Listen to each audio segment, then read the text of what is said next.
നമ്മളെ മതിലും അതോടനുബന്ധിച്ച് നമ്മുടെ മുമ്പിലുള്ള മതിലും മൊത്തത്തിൽ തകർന്നു. ഇടിപോലത്തെ ശബ്ദം കേട്ട് വന്ന് നോക്കുമ്പോൾ മതിൽ പൊട്ടിനി. വലിയൊരു അപകടത്തിൽ നിന്നാണ് രക്ഷപ്പെട്ടു വന്നത്. കാരണം ഏത് സമയത്തും ഇവിടെ തന്നെയാണ് ഉണ്ടാവുക. കനത്ത മഴയ്ക്കിടെ വീടിന്റെ മതിൽ തകർന്നു. വടകര മാക്കൂൽ പീടികയിലാണ് സംഭവം.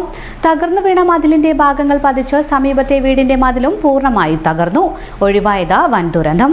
ഒന്തംപറമ്പത്ത് നസീറിന്റെ വീടിന്റെ മതിലാണ് പൂർണ്ണമായി തകർന്നത്. രാവിലെ 9 മണിയോടെയാണ് സംഭവം. ചെങ്കൽ മതിലാണ് തകർന്നത്.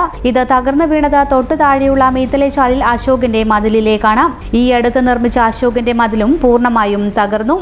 ഇത് രാവിലെ 9:30 പിന്നെ നമ്മൾ കോലായിരിക്കുന്നതിനും അന്നേരം ഒരു ഇടികൊട്ടുമ്പോഴത്തെ ഒരു ശബ്ദം കേട്ടായിരുന്നു. വന്ന് നോക്കുമ്പോൾ ഇത് താഴെ മുറ്റം നിറച്ച് ഇത് വന്നത് ഫുള്ളായിട്ട്. ഫുള്ള് അങ്ങോളം മതില. നമ്മൾ അതുപോലെ ഇപ്പുറം ഫുള്ളായിട്ട് മതിൽ കെട്ടി. അത്ര ഏറിയില്ല, ഇതിലെ നല്ല ഏർത്തോടുണ്ട്. രാവിലെ നല്ല മഴ ഉണ്ടായിരുന്നു. അന്നേരം തന്നെ ഇടിപോലത്തെ ശബ്ദം കേട്ട് വന്ന് നോക്കുമ്പോൾ മതിൽ പൊട്ടിനി. പിന്നെ ഒന്നുമില്ല, ഒട്ടാകെ എല്ലാം ഇങ്ങോട്ടേക്ക് വന്നത്. പിന്നെ വലിയൊരു അപകടത്തിൽ നിന്നാണ് രക്ഷപ്പെട്ടു വന്നത്. കാരണം ഏത് സമയത്തും ഇവിടെ തന്നെയാണ് ഉണ്ടാവുക. അലക്കുന്ന സമയം. അപ്പം മഴയായതുകൊണ്ട് കയറി നിന്നതാണ് ഇവർ. ആളുകൾ നിരന്തരം സഞ്ചരിക്കുന്ന ഇടവഴിയോട് ചേർന്നുള്ള മതിലാണ് തകർന്നത്.